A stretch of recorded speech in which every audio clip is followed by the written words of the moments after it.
Nama saya adalah Anggraini Puspita dengan NIM 233010700225. Di sini saya membuat video untuk memenuhi tugas ujian tengah semester, yaitu mata kuliah Demokrasi dan Hak Asasi Manusia yang diampu oleh dosen Bapak Edward Melioberto MSI.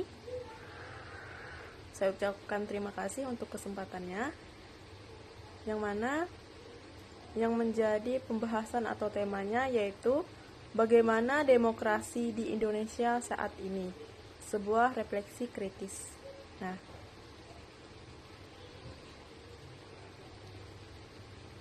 menurut pendapat saya, demokrasi di Indonesia saat ini berada dalam persimpangan jalan antara konsolidasi dan kemunduran.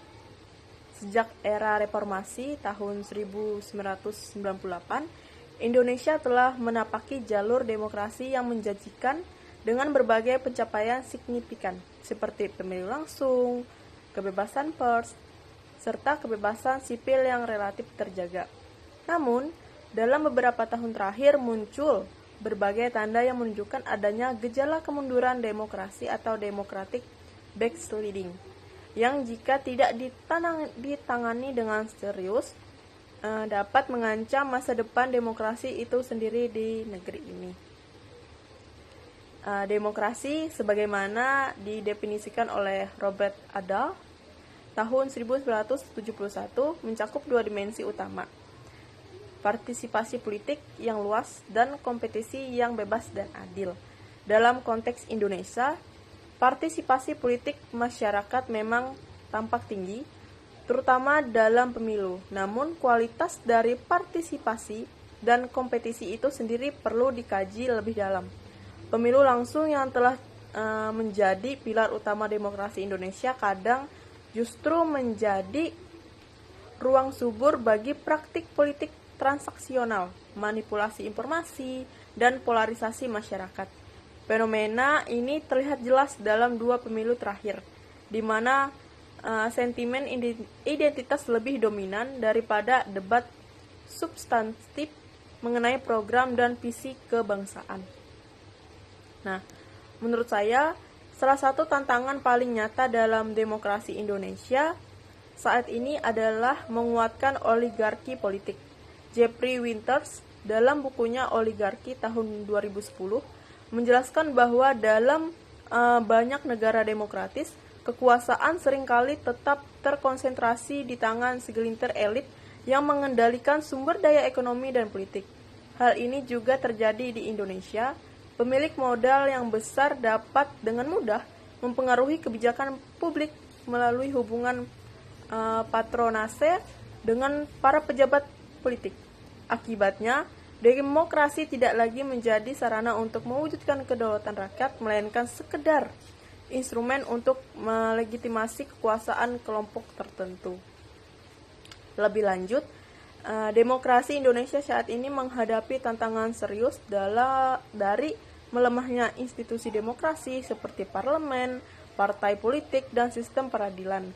DPR yang seharusnya menjadi lembaga pengawas eksekutif seringkali gagal menjalankan fungsi check and balance. Banyak anggota legislatif justru terlibat skandal korupsi, kolusi, dan nepotisme. Partai politik tidak berkembang menjadi institusi demokratis yang sehat, melainkan dikelola secara elitis dan personalistik dengan minimnya demokrasi internal. Sistem peradilan meskipun telah mengalami reformasi, masih belum sepenuhnya bebas dari intervensi politik dan juga tekanan dari luar. Menurut saya, ancaman lain yang tak kalah penting adalah terkikisnya kebebasan sipil dan kebebasan berekspresi. Dalam beberapa tahun terakhir, terdapat peningkatan pelaporan dan kriminalisasi terhadap aktivis, akademisi, jurnalis, dan warganet yang mengkritik pemerintah.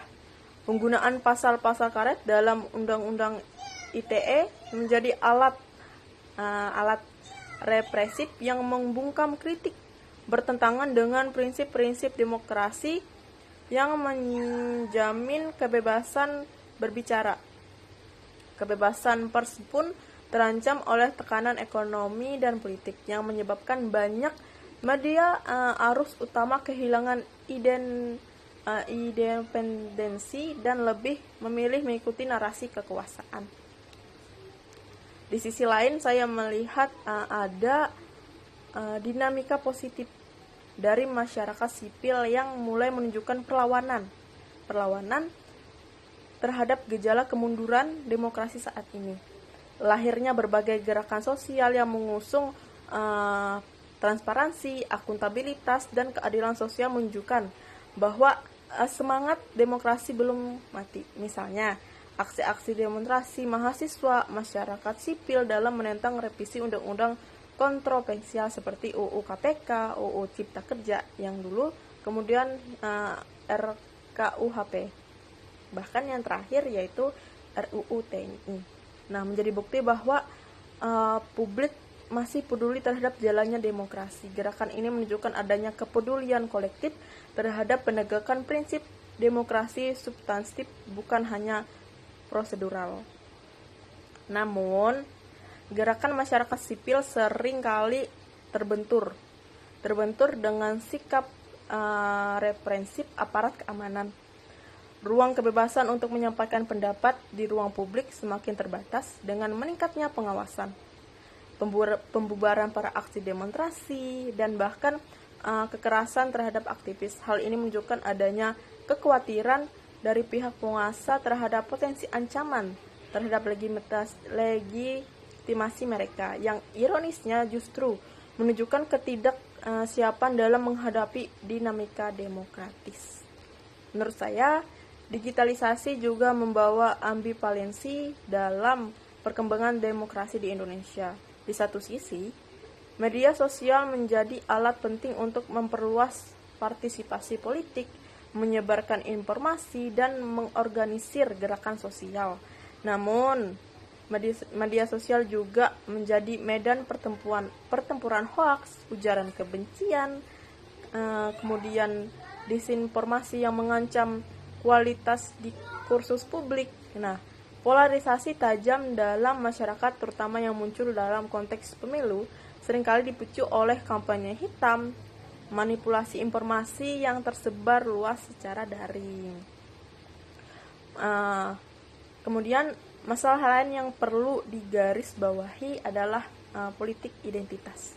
Demokrasi seharusnya memberikan ruang bagi keberagaman dan pluralisme. Namun dalam kenyataannya, politik identitas yang sempit seringkali dimanfaatkan oleh aktor politik untuk meraih kekuasaan. Akibatnya masyarakat menjadi terbelah secara sosial dan kultural, serta rentan terhadap konflik horizontal. Strategi politik seperti ini jelas membahayakan demokrasi karena lebih mementingkan kemenangan jangka pendek daripada keutuhan dan persatuan bangsa dalam jangka panjang. Dari sisi lain, kebijakan publik, saya menilai demokrasi Indonesia belum cukup menghasilkan kebijakan yang inklusif dan berpihak kepada rakyat kecil. Banyak kebijakan yang dihasilkan justru lebih menguntungkan elit politik dan korporasi besar, misalnya Omnibus Law, UU Undang-Undang Cipta Kerja yang menuai banyak kritik karena dianggap merugikan buruh dan melemahkan pelindungan lingkungan. Demokrasi yang sehat seharusnya mampu menghasilkan kebijakan publik yang responsif terhadap kebutuhan masyarakat luas, bukan hanya segelintir elit. Namun demikian, saya juga menyadari bahwa demokrasi adalah sebuah proses yang terus berkembang, bukan sistem yang langsung sempurna gitu. Nah, jadinya dalam konteks Indonesia yang majemuk dan penuh kompleksitas, tantangan dalam mewujudkan demokrasi memang besar. Demokrasi bukan hanya soal pemilu, tetapi juga tentang bagaimana menjamin keadilan sosial, distribusi kekuasaan yang adil, serta pelindungan terhadap hak asasi manusia itu sendiri. Untuk itu, perlu ada komitmen kolektif dari semua pihak, pemerintah, partai politik, masyarakat sipil, akademisi, dan media untuk memperkuat demokrasi secara substansial. Dalam pandangan saya, peran pendidikan politik itu sangat penting dalam membangun demokrasi yang sehat. Rakyat yang teredukasi secara politik akan lebih kritis dalam memilih pemimpin, tidak mudah terjebak dalam politik uang atau politik identitas. Dan lebih aktif menguasai jalannya pemerintahan. Sayangnya, pendidikan politik di Indonesia masih lemah. Kurikulum pendidikan formal jarang menyentuh aspek-aspek demokrasi secara mendalam, dan literasi politik masyarakat masih rendah. Oleh karena itu, penguatan pendidikan kewarganegaraan dan literasi digital menjadi kebutuhan mendesak agar masyarakat dapat menjadi pelaku aktif dalam demokrasi, bukan sekedar objek politik. Ke depan, saya percaya bahwa masa depan demokrasi Indonesia tergantung pada kemampuan bangsa ini untuk memperbaiki kelemahan-kelemahannya. Perlu ada reformasi institusional yang nyata dalam sistem politik dan hukum agar demokrasi tidak hanya menjadi slogan.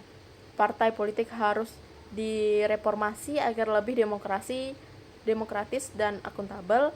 Sistem hukum harus dijamin independensinya.